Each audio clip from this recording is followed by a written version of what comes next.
به نام خداوند بخشنده مهربان. قصه شکایت زن از شوهرش نزد حضرت عمر رضی الله عنه. در زمان حضرت عمر رضی الله عنه زن نزد او آمد و از شوهر خود شکایت نمود و از خلیفه مسلمانان طلب نمود که او را شوهرش طلاق دهد. حضرت عمر رضی الله عنه مرد را نزد شوهر او روان کرد و او را نزد خود خواند. شوهر آن زن به نزد حضرت عمر آمد و حضرت عمر رضی الله عنه او را دید که لباسهای دریده و فرسوده و موی ژولیده دارد و با پاکی بدن و سر لباس خود بی‌پروا است. پس عمر رضی الله عنه اصحاب خود را امر نمود تا آن مرد را برده سر و لباسش را دیگر کنند و به او بگویند تا گرمابه رود و موی سرش را به ترتیب درآورد و به خود اهمیت دهد. هنگامی که مرد این فرموده ها را اجرا کرد، حضرت عمر رضی الله عنه او را نزد همسرش درآورد.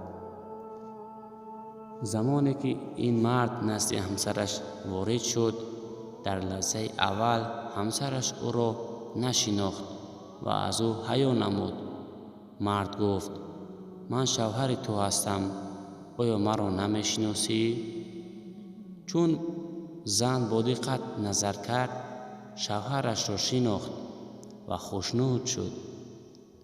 زن درک نمود که امیرالمؤمنین عمر رضی الله عنه سبب اصلاح شکل و اندام شوهرش و اصلاح حال هر دوی آنها شده است.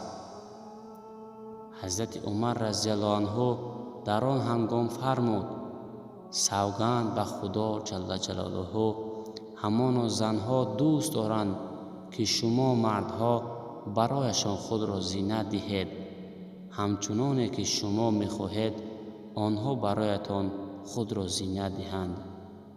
همان دین مبین اسلام دین پاکی و نظافت و انتظام است.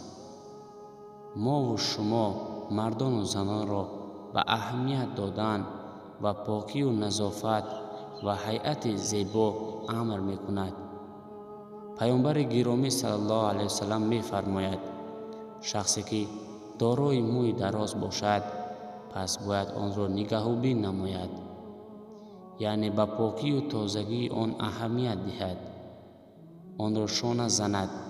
خود پیامبر صلی الله علیه و سلم در چشمه آب نگریسته مویش را شانه می‌زد، یعنی چشمه آب را همچون آینه استفاده می‌برد. پیامبر صلی الله علیه و سلم از بهترین خوشبویی‌ها استفاده می‌برد.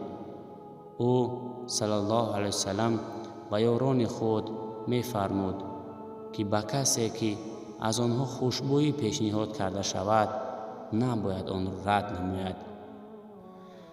برادران و خواهران مسلمان، از این قصه خلاصه برآوردن ضرور است که ما باید به تازگی و زیبایی خود اهمیت دهیم تا که افلاسی و به اهمیتی سبب خلل رساندن به زندگی ما نگردد. باقی در امان خدا باشید. السلام علیکم و رحمت الله و برکاته.